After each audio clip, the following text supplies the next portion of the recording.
Hello and welcome to this training. My name is Stephanie. I am your veteran special education teacher and your resident IEP coach.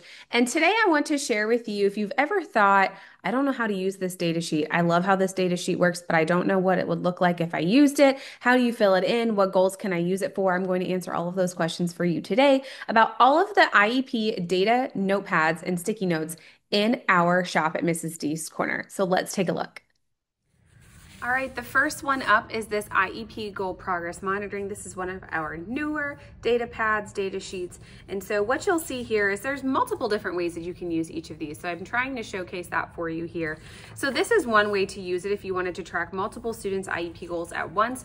Now, if whether you're using sticky notes or you're just keeping track of the prompts that you provide or them getting incorrect or correct responses as a plus minus, during these trials, that is what you would be tracking here. So you can see I'm tracking multiple students and I've color coded their data so that it's easy for me to follow. I have the dates, these are our trials or the number of options they were given during that trial that we were working on or that many sets.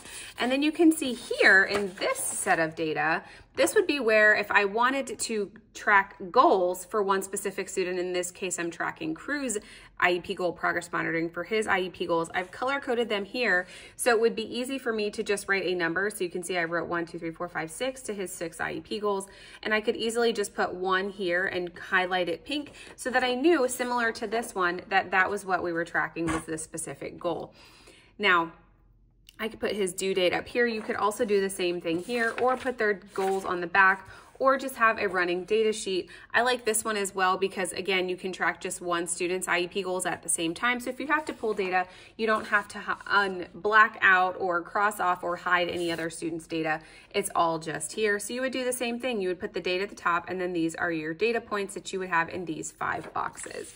So this is the first data sheet that we have, the IEP goal progress monitoring. Again, the link is below this video. This is our next data sheet, and all of our notepads come with 50 sheets of paper of the same data sheet, so you would have plenty of these to work through. But here is just one example for my sweet Kenneth. Here, his IEP due date. This is our IEP goal. You can see we have 95% accuracy. I didn't write the goal word for word because as his caseload manager and his teacher and the person who's going to provide that SDI, I already know what his goal is, but just to give me a general roundup of it. Now, if you were handing this off to a general education teacher, paraprofessional, or somebody else working with the child, you may want to write out the whole goal. But here you can see we have all the steps that he needs to take to answer these 2-step word problems. And then at the bottom of this, we have our different prompts is what we're going to be measuring here. So if you see one that's blank, to me, that means he did it independently from the start, right? And then these are the steps here, step 3, 4, 6, and 10, where he needed additional prompting from me as the teacher or the adult that he was working with, and you can see how he has moved to independence throughout this time. Now, this is fake student data. These are not true students. I made all of this data up to show all of these to you, but you could easily do this with life skills, using the restroom, washing your hands, getting ready to pack up and go home, or in the morning coming in and having a morning routine, having all of those steps. You could even have students self-track their own here, or you could tally if you wanted to do different tallies. If we're working on decreasing the number of prompts, you could simply just put a little G or a little V up here and then put tally marks to show how many specific prompts of that style they got for that specific step. So lots of different ways to track task analysis with this data sheet. Again, it's linked below this training. The next one is the IEP goal data. This is one of our newer data sheets.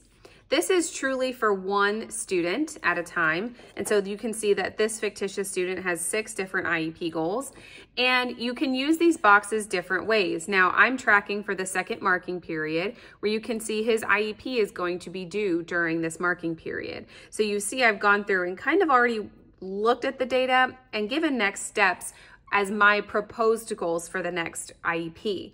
So this would be me summarizing everything at the end of the child's IEP and giving those next steps again. And so we're working on here. These are all of the data points, so 75% accuracy. So you would calculate all of these, get that average or see where that average is or the mean or median, and then choose goal mastered, goal not mastered. Then here we have single digit subtracting from a double digit number, no regrouping within 100. You can see these as percentages here.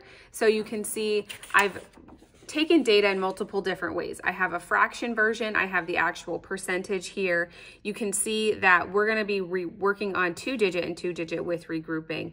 And so there may be some prerequisite skills in between here that we need to master that may be that child's objectives. But overall, did this child master this goal? It would seem to be that way, that overall we've mastered the goal. So you would check goal mastered, and then from there, we would go on to the next goal. So goal mastered. Now we're telling time on an analog clock. Again, I use the fractions here. And then we have, when we move down here into our expressing emotions, accepting change, and making group decisions. So our emotional regulation and our executive functioning skills, I'm just using a simple check or for a yes, they did it, or a simple minus for no, they didn't do it during this one time.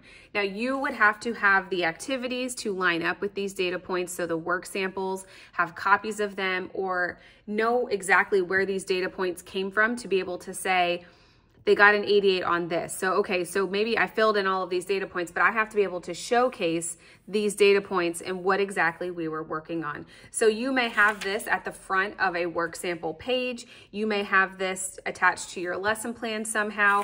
On the back, you may have dates with additional notes. You just wanna make sure that when you're filling in this calendar type data part here, that you have the data to show that they completed all of these activities and that you can showcase this is what they got, this is what they were working on, these are the accommodations, modifications they received to receive this score. So you just want to make sure again that you have all of those work samples.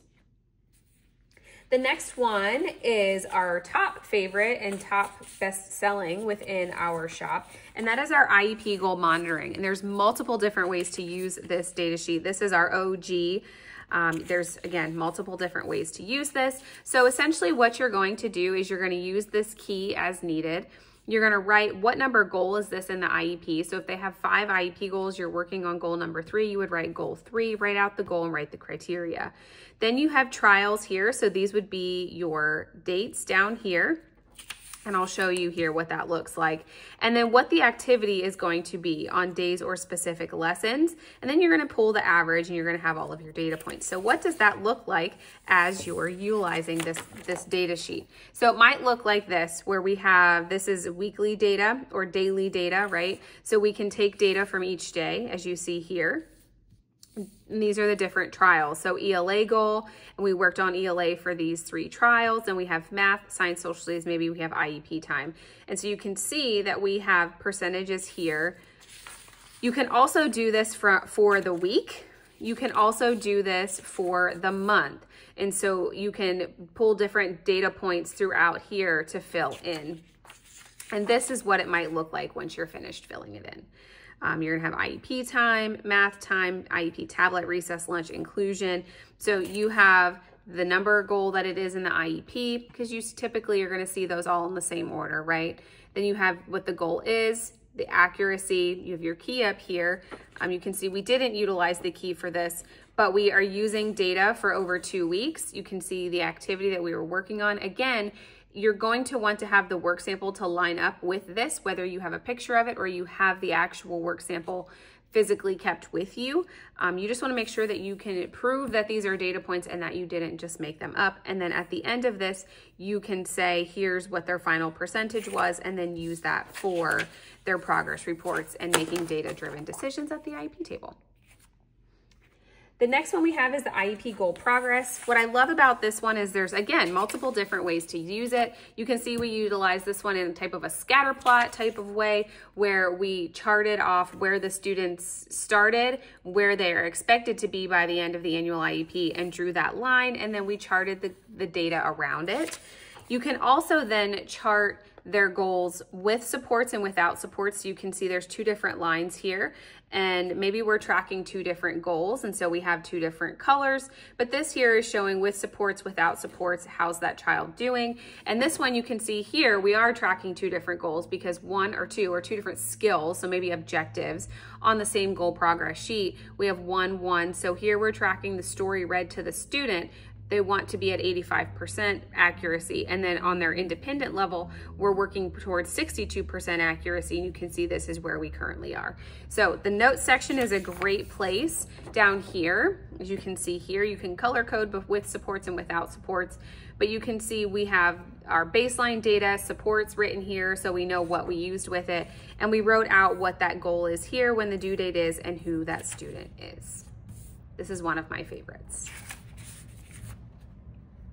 The next is frequency behavior. This one is pretty self-explanatory. The pen is starting to fade here on this page, but you can see we have 3 behaviors. I've color coded them with different colors, so when I'm tallying them, I have that here. This is our school day and times, and you can see the behavior occurred throughout these specific time frames, so you can really level in on the specific times of day when you're seeing certain behaviors so that you can teach those replacement behaviors and work on eliminating them in the classroom. The next is our classroom observation. This one is just really explaining and pretty self-explanatory as to how to use it. So this is if you are making an observation on a student who maybe their annual IEP is coming due, or they're in the RTI process, or they were referred for special education and you have to do a teacher observation. This is what you're going to use to do that. And so you'll see the description of the environment, the learning activity. So lots of different notes here. So what was the time of day? What's the seating arrangement? Teacher and student roles, visual supports, number of students, the classroom atmosphere. What was the lesson? Are there different learning zones? What was the technology included? Supports and differentiation. Describe the accommodations. Are there whole class accommodations being provided? Are there individual accommodations being provided? And then you can give an assessment of student performance and then put your additional comments on the front here. If you run out of space, throw it right on the back.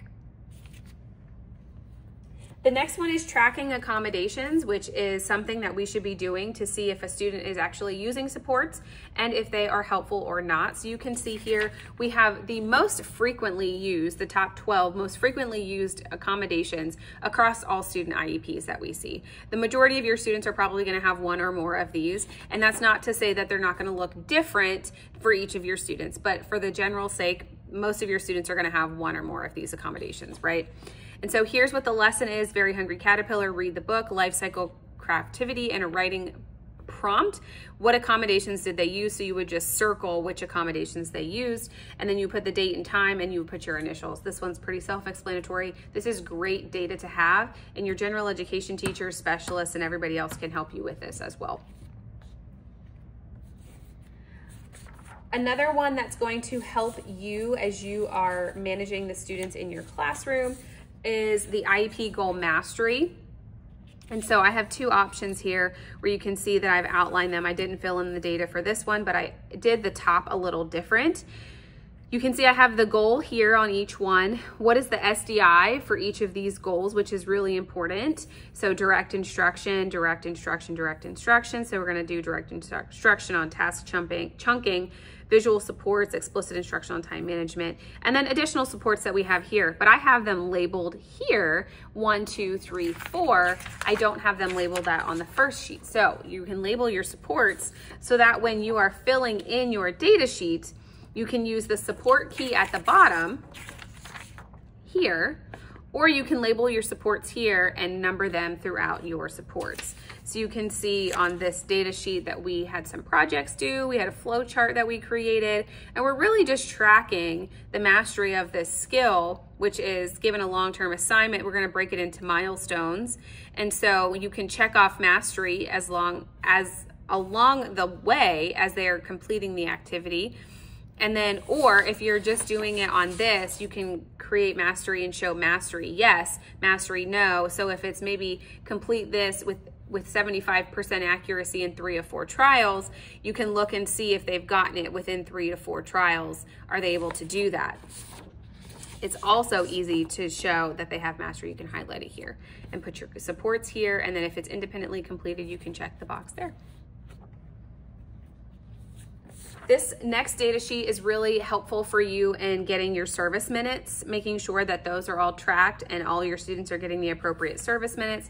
So this would be a sheet for one student. You could either do this a week of or do it for a month and have speech be just this whole thing, label it, make it a calendar, or you can do it like I've done here and show different weeks to make sure they're getting all of their minutes. You can label what the students are supposed to be getting up top here, put their name, the grade, the caseload manager, and then you can also have them sign. So have your service providers sign this when they are coming in and sign it when they are coming out to track how many minutes they're providing for their students. The next two are really just to help you with the caseload management aspect and helping others implement. So let's start with the caseload management aspect. This is an IEP scheduling log, and so this is to help you keep track of all of the due dates that you have coming up. So you have all of your students' names over here, which these are all fictitious names, student due dates of their IEPs, dates of letters sent when you made sure that you were sending home those 3 letters for the invitation to the IEP meeting. The dates that you called, maybe the IEP meeting date, when you're supposed to send the draft IEP. Did the draft get sent? When did you finalize it? And then the date given, you can highlight it at the end when that is checked off. And so you can see we have some IEPs that were coming up here.